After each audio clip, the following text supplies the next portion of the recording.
So good morning. The theory part on brakes we have already covered in the lecture 13, and now we will see the problems on brakes. You have seen there are four types of brakes are there. One is shoe brake, second one is a band brake, third one is black and band brake, and fourth one internal expanding shoe brake.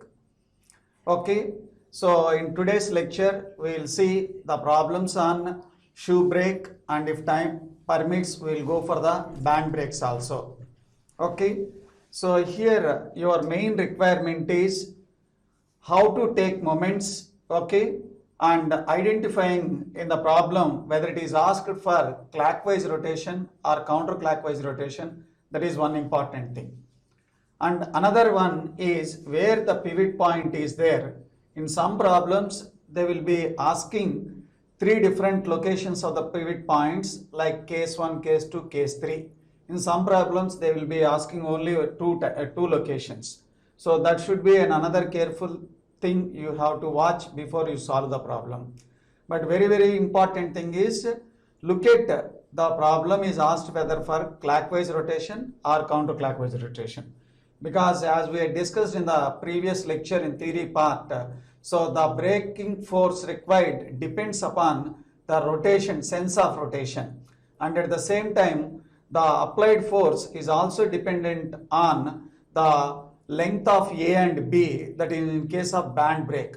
So which one you take, A and B, that is also matters in solving the problem. Okay, so we will see today a first one problem on disc or shoe brake.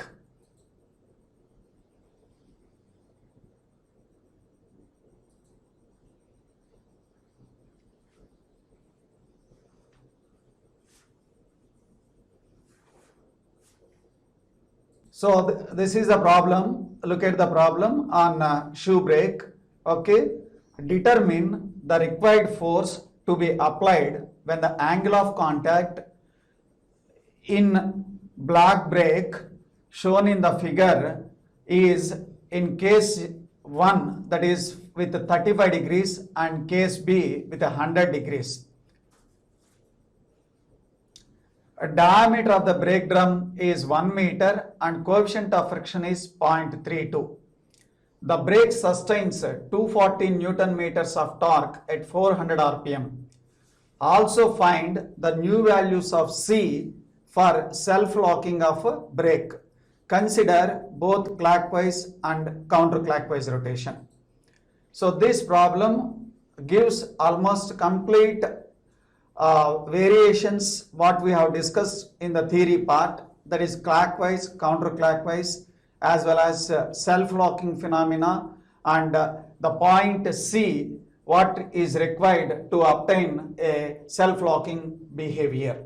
Okay, so now let us write the data what is given. Okay, so there are two cases. In case 1 it is 35 degrees and case 2 it is 100 degrees. Recall the theory part what we have discussed, that is if theta is less than 40, whatever the mu value, coefficient of friction value is given in the problem, that we take as it is. In case of mu is greater than 40 degrees, then it will be apparent coefficient of friction will come or virtual coefficient of friction will come. So that mu dash we will write it in that case. Okay, first we will solve for a problem with 35 degrees. Okay, so I will do it like first case A, where like mu is as it is mu, that is theta is equal to 35 degrees case. And what is the data given? Let us see. So it is the case of diameter of the brake drum is 1 meter. Brake drum is 1 meter and coefficient of friction is 0.32, and it sustains a force of, say, torque T, which is 240 Newton meter. Okay, it sustains a torque of 240 Newton meters. Then at what speed it is rotating? 400 RPM. So it is N is 400 RPM. So find the value of C for self-locking of the brake. Okay, that is one part. Then another one is force to be calculated for clockwise and counterclockwise. So first I will take clockwise rotation. Clockwise rotation. I am considering. So clockwise rotation. You are aware of it in a shoe brake, the braking torque is frictional force into radius of the braking drum. That mu Rn into radius of the drum. So he has given in the problem TB, that is the braking torque. Okay, this is 240 Newton meter. So 240 mu. What is the mu value? 0.32. And what is the Rn value? I don't know. I have to find. Then radius of the brake drum. So diameter of the drum is 1 meter. Then the radius is 1/2. So by solving this, I get the value of Rn. So Rn is equal to 2 into 240 by 0.32. Okay, which gives me 1500 Newton. Okay, this is the first Rn value evaluation. Then my objective is to find out the force for clockwise rotation. Okay, so let us see, this is the brake drum and the sense of rotation is clockwise, and there is a brake shoe, and here on the brake shoe the normal force is acting like this, and for clockwise rotation the frictional force on brake shoe is like mu Rn. Okay, that is in the same sense of rotation of the drum, that will be the frictional force mu Rn, and where the force is applied at what location, you can see the diagram is given. So you can observe in the diagram the pivot point is below this point. So this is the point of, say, this one. There will be a pivot point.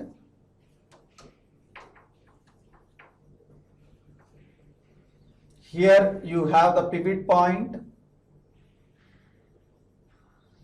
at some location, isn't it? Here this is the pivot point, and we called this distance as C. Okay, and in this case the force applied, you can see the force applied is here, F, and the corresponding dimensions you can watch, isn't it? From the diagram, the values of this and this diagram, you can see from the diagram what is the values of this. Okay, then take moments at this point. So take moments at this point. Moments at, say this is O. Moments at the point O. So this is the point. So force This is the force, okay, which causes, what type of movement it causes? So this is the fulcrum point and this is the movement it causes, anti-clockwise movement. I take anti-clockwise movement as a positive. So F into this distance. What is the distance? There you can see this distance is given in the problem, 800 mm, that is 0.8 meter. Okay, then normal force. What is the normal force? This is the normal force. So this into this perpendicular distance. What is this perpendicular distance? This is 250. So what type of movement it is? So this is anti-clockwise movement, isn't it? And so this is anti-clockwise, this is clockwise movement. And what is this distance? Given it is 150 or 250. Look at the sketch. The Rn is, this is given 150.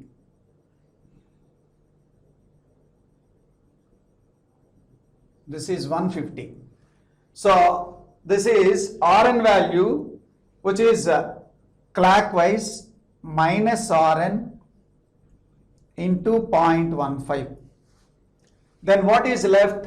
The leftover portion is mu Rn, that is the frictional force. So what is this distance? This mu Rn, you can see from the diagram, which is 250. So the sense of this is also clockwise, mu Rn into 0.25, which is equal to 0. Okay, so you have already Rn value here. Substitute F into 0.8 minus Rn 1500 into 0.15. Then mu, what is the mu value here? 0.32. And Rn value 1500 into 0.25 is equal to 0. Then solve this equation, you get the F value. So the F value is 296.25 Newton. So this is for clockwise rotation, the force required to apply the brake. Now I will take the second case, counterclockwise rotation.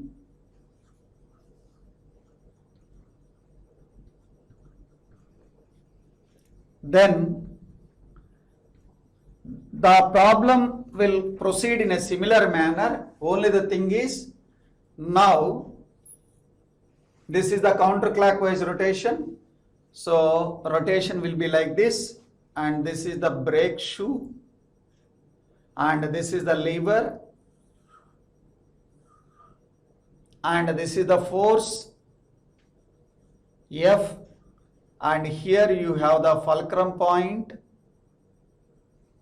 Okay, then normal reaction, same, but mu Rn will be this side.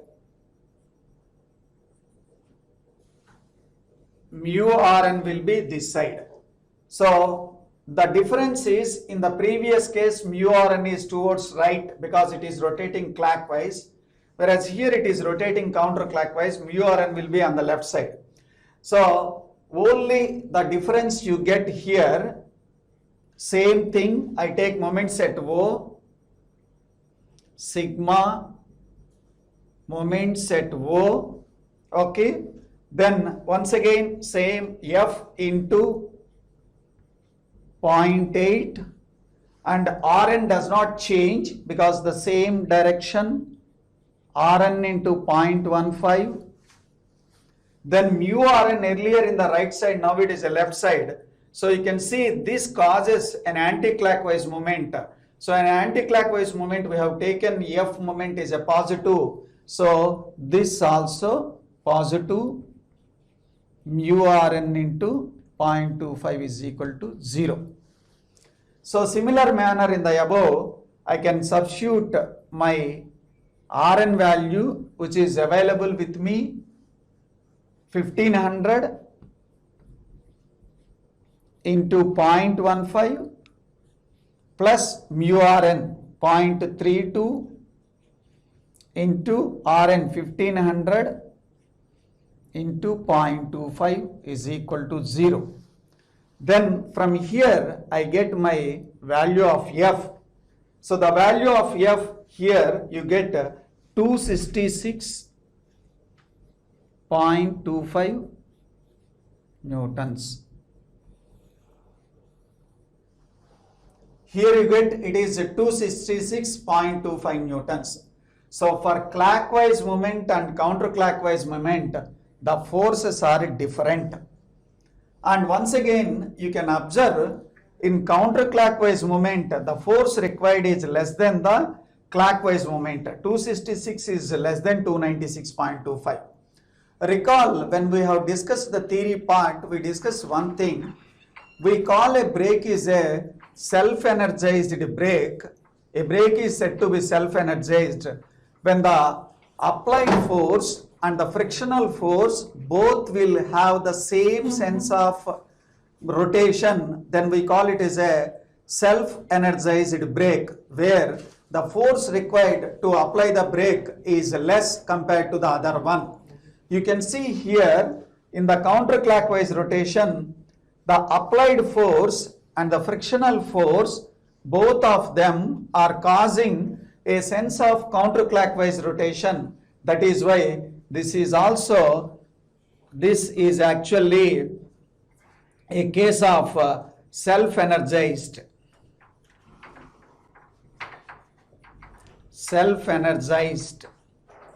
brake. Okay, so that is the difference between case clockwise as well as the counterclockwise. Then what is the other thing we have been asked in the problem? For self-locking condition, what should be the value of C? So for self-locking,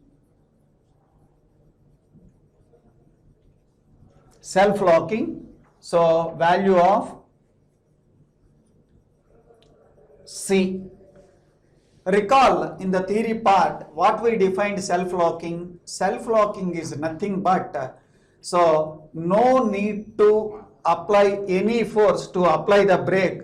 Simply you touch the brake shoe with the brake drum, then automatically it applies its brake. That is what we called self-locking condition. So where you get self-locking, so either case A or case B, that is a clockwise or counterclockwise. So we said the force should be 0. That means F component will not be there.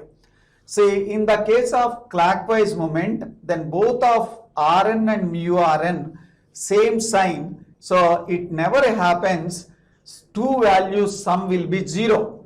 Both are having the same magnitude. See, it never happens same sign two numbers addition will be 0. Plus 2 plus 3 never be 0 unless the or A plus B never becomes 0 if A and B are not 0.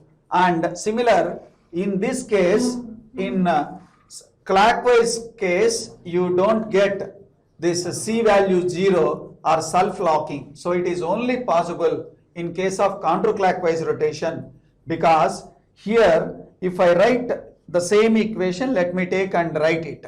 So F value 0, that is 0 into 0.8, because no force is applied, it is a virtual force. Let me take the virtual force is 0. 0 into 0.8 minus Rn. What is the Rn value? Okay, let me put Rn. So this is the Rn into 0.15 plus mu Rn into C. That is what in the problem asked. The C value has to be calculated. So in the earlier problem, C was given 250 and you are asked to find out C. This I keep it as C as it is 0. So I know the value of Rn, which is already calculated 1500 mu is known 0.32 and Rn is 1500. Let me substitute everything, then I get my value of C, which is 469 mm or 0.469 meter. 0.469 meter. Okay, so that is the case what you can see in this problem. So once you are clear with this part A, part B is very simple. I am not going to solve the part B. I will assign for you, but I will tell you how to do the part B and I will give just the final equations of it. So what is part B? If the angle is in the part B, I am not solving the problem, I am just giving you to solve the problem. Mu is a mu dash, okay, is to be evaluated, mu dash to be evaluated because theta is greater than 40, that is in this case as given theta 100 degrees. So when we discussed the theory part, we said if the theta is greater than 40, really the normal force will not be at the center and the force friction is not uniform over the entire surface. In that case, your mu will be replaced by mu dash, that is mu dash is equal to mu into, okay, theta 4 sin theta by 2 by theta plus sin theta. So your friction will be changed to a virtual value which is said to be mu dash. What is mu dash? Mu into 4 sin theta by 2 by theta plus sin theta. What is theta? In this case theta is given 100 degrees. So we have to substitute the value in radians, isn't it? So if I substitute this mu dash, mu is 0.32 original, 4 into sin theta 100, so theta by 2 50, okay, into pi by 180 radians conversion by 50 into pi by 180 plus sin, theta, no? Theta by 2 is 50, this is 100, this is 100.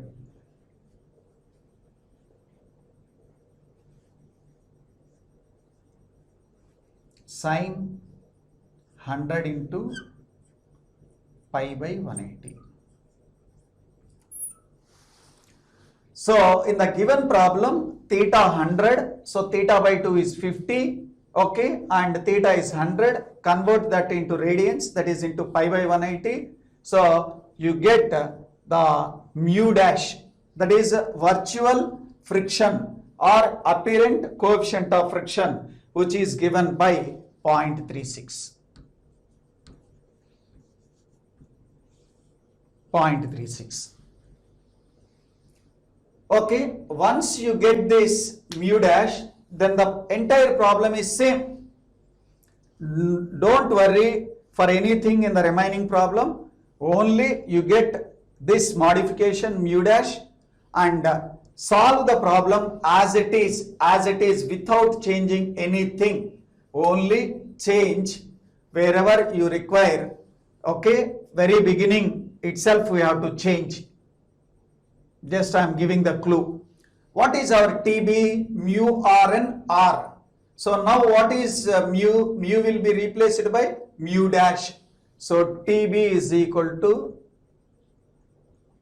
mu dash Rn R. So TB value will not change because it is given in the problem. It never changes. The TB as it is, TB 240 is equal to how much? Mu dash 0.36. So new value, I will put a dash for this. Rn dash into R, radius will not change, that is 0.5. Then I get new Rn dash. I get new Rn dash. So what is the new Rn dash? So you get new Rn dash is 1333. You get Rn dash is 1333. Okay. Now same problem repeat as it is. Same problem repeat as it is. In case of Rn, write Rn dash mu place mu dash Rn dash. Okay, then you get the solution. Similar here also, Rn dash mu dash Rn dash. Okay, and similar here also you do Rn dash mu dash Rn dash. So only change what we make is the friction mu is replaced by mu dash. When mu dash is changed, then Rn dash will be new value. So same problem, once again clockwise rotation, counterclockwise rotation, entire thing. You change mu to mu dash and Rn to Rn dash. Okay, in that case the answers what you get is, so I will just list out the answers what you get. The case B, what you get the answers. So F for clockwise rotation 265, F for counterclockwise rotation 235, and value of C, new value of C is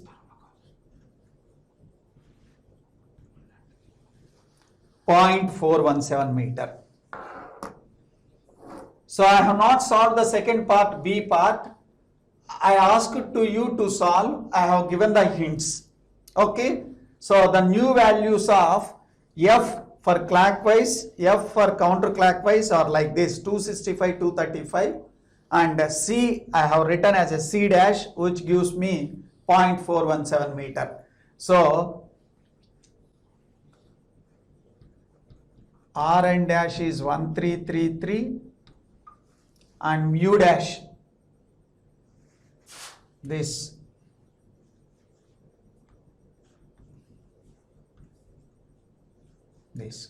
mu dash 0.36.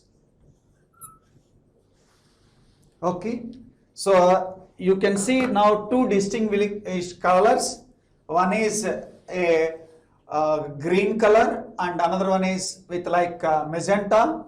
So the magenta color shows part A and the green color shows you part B.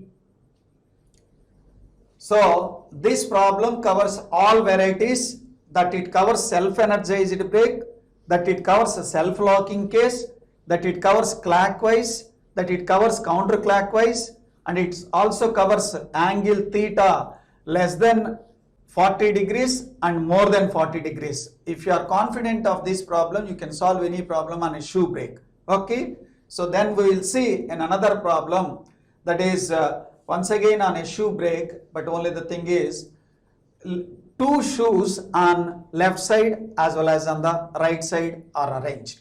That problem we will see, the second problem.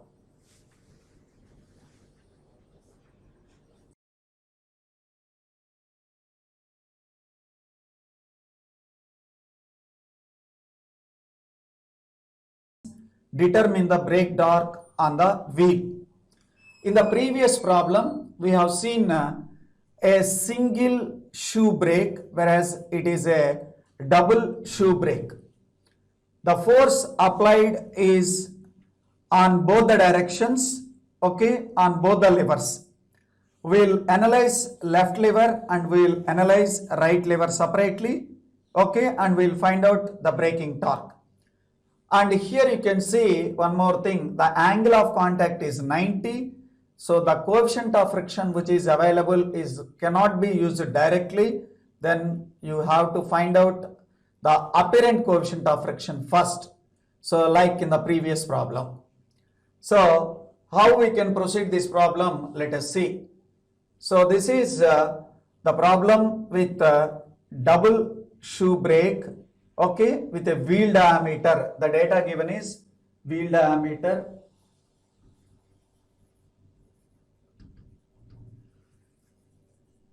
is 500 mm, that is 0.5 meter. The angle of contact is 90 degrees. Coefficient of friction is 0.3. Then the force applied on each arm is 5 kilonewtons. So you are supposed to find out TB. So the TB value here we get by means of two normal forces. One is for the brake shoe 1 and another one is for the brake shoe 2. That is mu dash into Rn1 plus Rn2 into R. That is the brake drum radius. My objective is find out braking torque. This is first finding mu dash and Rn1 and Rn2. Then already R is available by substituting this. So very beginning, let me calculate mu dash. What is mu dash? When it is theta greater than 90, we know that mu into 4 sin theta by 2 by theta plus sin theta. Mu is given 0.3, then sin 90 by 2, then 90 into pi by 180 plus sin 90. So by substituting these values of given theta and mu, we get mu dash, which is 0.33. This is the first one. Then let me take first left hand side brake or left hand lever. So as you can see in the diagram, there is a left hand side and right hand side, and we have shown it is a clockwise rotation. Okay, then mu Rn1 is in the upward direction and mu Rn2 is in the downward direction, and Rn1 is towards left and Rn2 is towards right. Okay, and the force applied is pulling force like 5 kilonewtons like this. You can see if you take moments at fulcrum point O, that is at fulcrum point at O, moments at O, so you can see the force applied F with the distance of the L, that is the total distance L, which is giving a moment of like clockwise moment. Let me take it as a positive. Then normal force is giving Rn1 anti-clockwise moment, and it is multiplied by the fulcrum distance of 0.4. Then the frictional force, look at that is towards the right top, that is mu dash Rn1. Okay, and that also causes the clockwise moment. I have taken applied force also clockwise moment positive.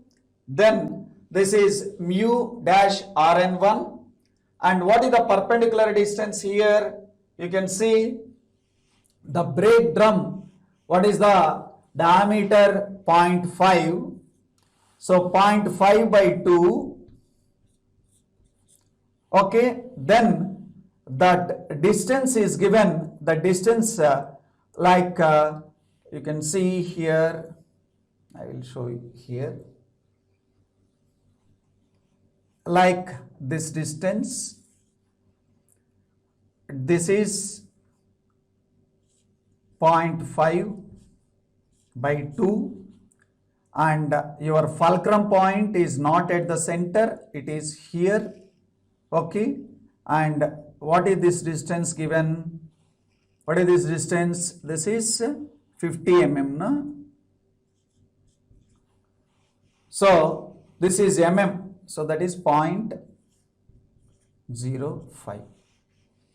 So I want this distance. So this is can be obtained 0.5 by 2 minus 0.05. That is mu r and 1 into r. Okay. So let me write my F value 5000. And what is the value of L, which is total length is 1 meter. Then Rn1 into 0.4. Then mu dash 0.33. Rn1, this is 0.5 by 2, 0.25 minus 0.05. That is 0.2, which is equal to 0. Which is equal to 0. So by solving this equation, I get my Rn1, which is 14970 Newton. 14970 Newton. Similar, I write for right hand lever. Right hand lever. Similar, the force F into L. Then now Rn1 place I get Rn2 into 0.4. Okay. Then what about the frictional force now? It is in the downward. You can see the frictional force in the downward. So that is in the same sense of Rn2, that is minus mu dash Rn2 into 0.5 by 2 minus 0.05. Only the difference is here, like earlier this is plus and this is minus. Rn1 place you get Rn2, because in the previous left hand lever the frictional force is in the upward and it causes a clockwise movement, and whereas here it is a downward force, so it gives a negative. So by substituting once again the same, Rn2 0.4 minus 0.33 Rn2 into 0.20 is 0. So Rn2 is equal to, so the value of Rn2 which you get here 10,730 newtons. Then we know braking torque is, very beginning we have written mu dash Rn1 plus Rn2 into R. So that is mu dash is 33, Rn1, how much it is 14970, Rn2 10730 into R, radius of the drum 0.25. So you get the braking torque is 2120 Newton meter. Okay, that's